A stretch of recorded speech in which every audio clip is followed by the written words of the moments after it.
오늘 성경 말씀은 출애굽기 20장 1절에서 11절입니다. 율법은 우리의 죄를 깨닫게 하여 회개하게 하고 행위 구원의 한계를 알게 하여 죄 사함을 받기 위해서 구원자 되신 예수님을 믿어야 한다는 것을 가르쳐 줍니다. 또한 이 땅에 살아가면서 성도로서 마땅히 지켜야 할 도리를 가르쳐 줍니다. 그래서 사도 요한은 요한일서 2장 3절에서 우리가 그의 계명을 지키면 이로써 우리가 그를 아는 줄로 알 것이요 라고 하였고, 요한일서 5장 3절에서는 하나님을 사랑하는 것은 이것이니 우리가 그의 계명을 지키는 것이라 그의 계명은 무거운 것이 아니로다 라고 하였습니다. 그런데 이 율법의 핵심이 바로 오늘 본문에 나오는 십계명입니다. 이 십계명을 데칼로그라고 부르는데, 데카라는 말은 히라버에서 열이라는 뜻이고 로고스란 말은 말씀, 진리란 뜻입니다. 즉 10개의 진리의 말씀이란 뜻입니다. 이 계명을 두 부분으로 나눌 수 있는데, 첫째는 하나님께 대한 계명, 둘째는 사람에 대한 계명으로 나눌 수 있습니다.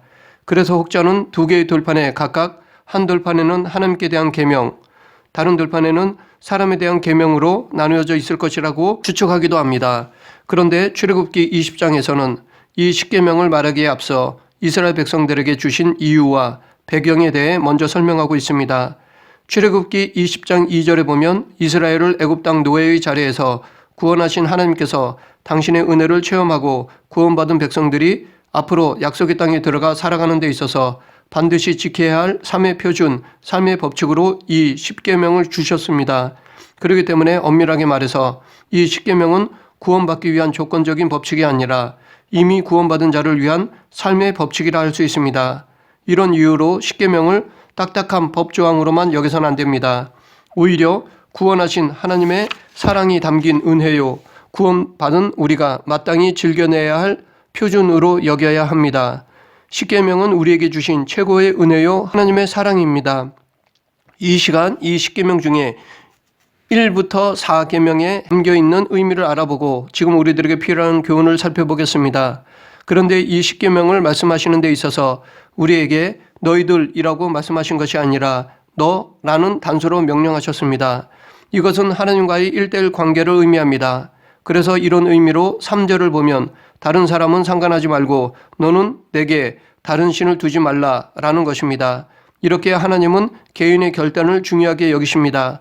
왜냐하면 구원이 무리에 휩쓸려 받는 것이 아니라 각각 개인의 믿음으로 얻기 때문입니다. 다른 신이라는 것은 그 당시 애굽에 있었던 많은 우상들을 말합니다. 그러므로 실제로 다른 신들은 없습니다. 천지를 창조하시고 인간의 생사화복을 주관하시고 만물을 다스리시는 분은 여호와 하나님뿐이십니다. 그래서 여기서 다른 신들을 내게 두지 말라라는 말은 하나님만을 섬기고 사랑하라는 것입니다. 그래서 예수님은 마가복음 12장 29절부터 31절에서 이 십계명을 두 개의 가장 큰 계명으로 요약하셨던 것입니다. 그러면 왜 우리는 하나님만 섬기고 사랑해야 합니까? 그것은 하나님이 죄인이었던 우리를 먼저 사랑하셨기 때문입니다. 그래서 당신의 독생자 예수 그리스도를 세상에 보내셔서 우리의 죄를 대속해 주셨습니다. 이렇게 하나님이 우리를 먼저 사랑하셨기 때문에 우리도 하나님을 사랑해야 합니다. 그리고 이 사랑으로 우리는 이웃을 사랑해야 합니다. 그래서 사도 요한도 요한일서 3장 16절에서 그가 우리를 위하여 목숨을 버리셨으니 우리가 이로써 사랑을 알고 우리도 형제들을 위하여 목숨을 버리는 것이 마땅하니라 라고 하였습니다. 이렇게 하나님에 대한 사랑이 우선되고 다음에 이웃사랑이 옵니다. 그래서 예수님께서도 첫째가 하나님 사랑, 둘째가 이웃사랑이라고 하셨습니다. 만약 이 순서가 바뀌면 그것은 자기를 드러내는 온전하지 못한 것입니다. 불신자들의 선행은 다 이런 것으로 봐야 합니다. 그들의 선행의 중심에는 자기가 있습니다. 하나님은 그것을 인정하지 않으십니다. 계속해서 하나님은 4절부터 6절에서 우리들이 복받는 비결에 대해 말씀하고 계십니다. 그 복받는 비결은 우상을 만들지 않고 우상에게 절하지 않고 그것을 섬기지 않는 것입니다. 왜냐하면 하나님은 질투하시는 하나님이시기 때문입니다. 이 질투는 우리가 하는 인간적 질투가 아닙니다. 거룩하신 하나님의 절대 주권과 유일성을 강조하는 말입니다. 그래서 하나님은 당신을 사랑하고 그의 계명을 지키는 자는 천대까지 은혜를 베풀겠다고 약속하신 반면에 당신을 미워하는 자는 아버지로부터 아들에게로 3, 4대까지 죄를 갚아주신다고 경고하셨습니다. 그런데 이 복과 심판을 비교해 보면 하나님의 은혜가 죄에 대한 심판을 압도하는 것을 볼 수 있습니다. 이것을 통해 우리는 신명기 4장부터 6장에 걸쳐 가나안 땅에 들어갈 이스라엘 백성들에게 하신 하나님의 명령은 저주나 형벌이 목적이 아니라 복을 주시고자 함이라는 것을 알 수 있습니다. 그러면 우상이 무엇인가요? 우상이란 1차적으로 돌이나 나무에 새긴 것으로 예배를 위해 만들어진 어떤 형상을 말합니다. 그러나 더 나아가 우상은 하나님보다 더 사랑하는 모든 것들, 여기에는 형이상학적인 것도 포함되어 있습니다. 그래서 돈이나 취미나 사람도 우상이 될 수 있는 것입니다. 만약 돈을 사랑하는 사람이 돈을 벌기 위한 수단으로 공부를 하고 있다면 그 공부하는 과정은 우상을 만들고 있는 과정이라 할 수 있습니다. 이런 우상들은 우리로 하여금 하나님을 바라보지 못하도록 우리의 눈을 가립니다. 우상을 멀리하는 것은 여호와 하나님께 충성하는 것입니다. 변함없는 마음으로 하나님을 사랑하는 것입니다. 그런 자에게 하나님께서는 천대까지 이르는 복을 약속하셨습니다. 그런데 어찌 보면 이 우상을 멀리하는 것이 세상으로부터 자신을 지키는 길이기도 합니다. 왜냐하면 세상은 온통 우상을 따라 살아가고 있기 때문입니다. 그 대표적인 것을 보면 만몬, 쾌락, 인기 등이 있습니다. 만몬에 대해서 예수님은 마태복음 6장 24절에서 너희가 하나님과 재물을 겸하여 섬길 수 없다라고 말씀하셨습니다. 사람들은 필요의 차원에서 물질을 추구하지만 어느 정도 물질이 모아지기 시작하면 그 물질이 나의 행복과 안전을 지켜줄 것으로 믿기 시작합니다. 그때부터 물질이 신이 되고 물질을 숭배하기 시작합니다. 다음 쾌락에 대해서 바울은 먹는 쾌락에 빠진 사람들을 배로 신을 삼는 사람들이라고 책망했습니다. 세 번째 인기는 교만을 의미합니다. 그래서 이 인기, 즉 교만에 빠지면 하나님 중심이 아니라 자기 중심이 되고 결국 망하게 됩니다. 그 대표적인 사례가 바벨탑입니다. 이렇게 온통 우상 속에서 내 자신을 지키기 위해서는 이 10계명을 명심해야 합니다. 다음으로 7절에서 말하는 내 하나님 여호와의 이름을 망령되게 부르지 말라라는 것은 하나님을 경외하며 살아야 할 하나님의 백성들이 무의식 중에라도 하나님을 가볍게 여기는 태도와 삶을 경계하라는 것입니다. 왜냐하면 하나님은 결코 업신여김을 받을 분도 아니시며 받지도 않으시는 분이시기 때문입니다. 그러하기에 우리는 하나님의 자녀로서 그분의 이름을 존귀하게 여기며 그분의 영광을 위해 살아야 합니다. 구약 성경에서 중요하게 여기는 사람 중 하나는 모세입니다. 그의 삶은 세 부분으로 나눠볼 수 있는데 첫째는 애굽 왕궁에서의 40년, 광야에서의 40년, 그리고 이스라엘의 지도자로서 40년입니다. 모세가 80세가 되던 해 하나님이 모세를 부르셨습니다. 그리고 너를 통해 이스라엘 백성들을 애굽에서 이끌어낼 것이라고 말씀하셨습니다. 그때 모세가 하나님께 제가 당신을 뭐라고 불러야 합니까? 라고 하나님의 이름을 물었습니다. 그러자 하나님은 당신의 이름을 여호와라고 가르쳐 주셨습니다. 이 여호와라는 이름은 하나님의 약속과 밀접하게 관련되어 있습니다. 또한 하나님의 성품과 관련해서는 세 가지의 중요한 의미를 가지고 있습니다. 첫째, 하나님의 전능하심입니다. 그래서 모세는 이스라엘 백성들을 애굽에서 구원하신 하나님을 전능하신 하나님으로 묘사하고 있습니다. 둘째, 하나님의 거룩하심입니다. 하나님께서는 특별히 이스라엘 백성들과 언약을 맺으신 후 여호와의 이름으로 이스라엘 백성들에게 거룩할 것을 요구하셨습니다. 마지막으로 하나님의 자비하심입니다. 이스라엘 백성들이 금송아지를 숭배했을 때 죄에 대해서는 철저히 징계하셨지만 또한 여호와의 이름으로 그들에게 자비를 베풀어 주셨습니다. 우리가 하나님의 이름을 부를 수 있는 것은 특권입니다. 그렇기 때문에 우리는 하나님의 이름을 망령되이 불러서는 안 됩니다. 그러면 우리가 하나님의 이름을 사용하는 데 있어서 잘못 사용하는 것에는 어떤 것이 있을까요? 이것은 하나님을 경외하고 존경하고 사랑하는 마음으로 사용하지 않는 모든 경우인데 그 대표적인 것은 잘못된 목적을 위해서 자신의 목적을 위해서 하나님의 이름을 내세우는 것입니다. 우리는 과거 성경의 필사자들을 본받아 하나님의 이름을 거룩히 해야 할 것입니다. 과거 성경을 필사할 때 한 사람이 성경을 읽으면 필사자는 글을 썼습니다. 그런데 그들은 성경을 읽다가 여호와라는 하나님의 이름이 나오면 발음을 하지 않고 아도나이라고 바꿔 부르고 또한 성경을 필사하는 사람은 여호와의 이름을 아도나이라고 읽으면 붓을 빨고 경건한 마음으로 절을 했습니다. 그리고 여호와라고 썼습니다. 지금 우리가 이렇게까지 행동해야 하는 것은 아니지만 그 존경과 사랑의 마음은 닮아야 하겠습니다.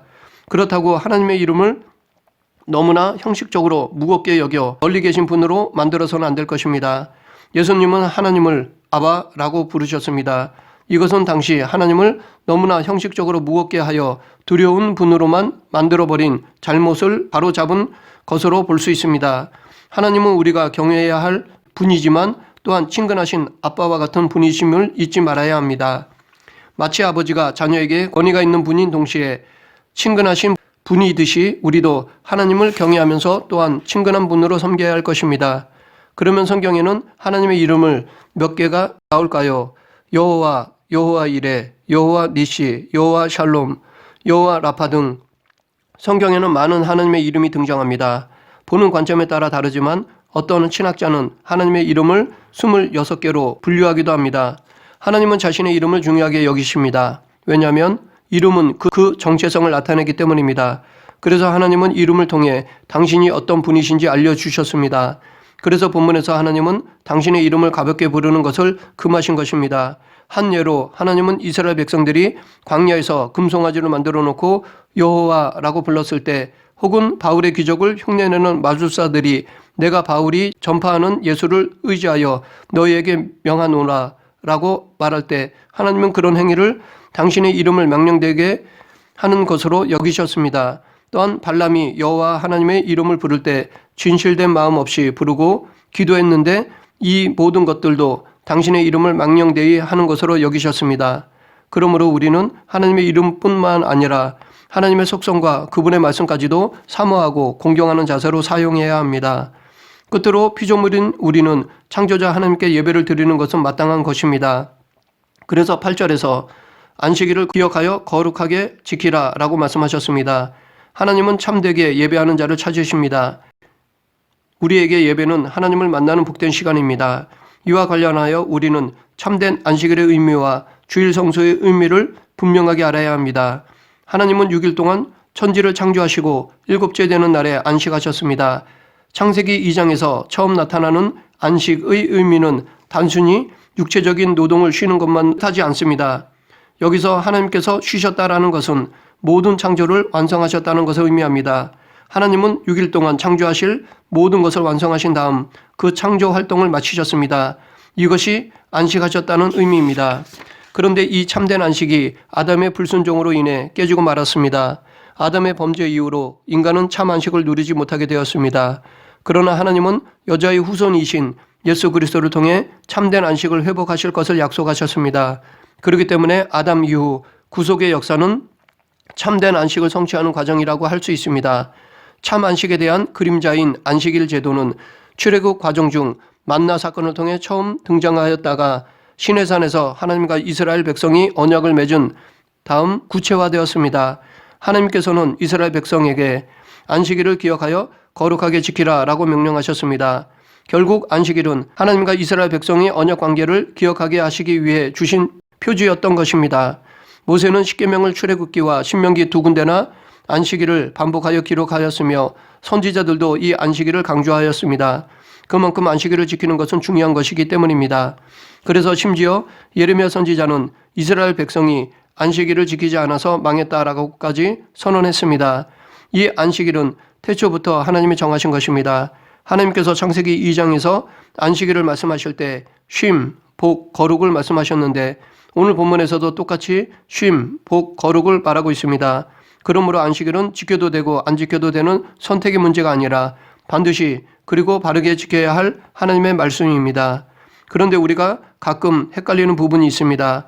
바로 안식일과 주일의 문제입니다. 안식일은 토요일이고 주일은 일요일인데 그 차이는 뭘까요? 우리 그리스도인은 주일을 지킵니다. 안식일은 창세 때부터 예수님의 부활 때까지 지켰던 7일 중 7째 날이고 주일은 예수 그리스도의 부활부터 세상 끝날까지 지켜질 7일 중 첫째 날입니다. 그러면 왜 이렇게 바뀌었을까요? 안식일의 참 의미는 단순히 일 안 하고 쉬는 날 혹은 예배만 드리는 날이 아니라 이 땅에서 참 안식을 맛보며 하나님께는 영광을 돌리고 사람들과는 평안을 누리는 날입니다. 쉼, 복, 거룩을 누리는 날인 것입니다. 그런데 이 안식일의 참된 완성은 예수 그리스도의 십자가 죽음과 부활로 이루어졌기 때문에 안식일이 주일로 대체된 것입니다. 그래서 예수님은 자신을 안식일의 주인이라고 말씀하셨습니다.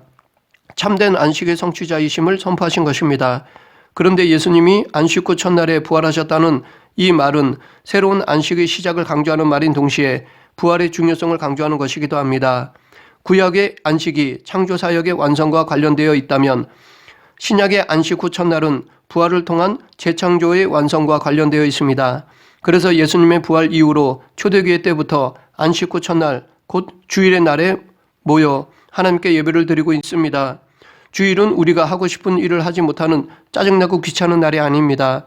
오히려 세상의 일로부터 육적으로나 영적으로 자유롭게 되는 복된 날입니다. 또한 미래에 주어질 영원한 안식을 소망하는 날이기도 합니다.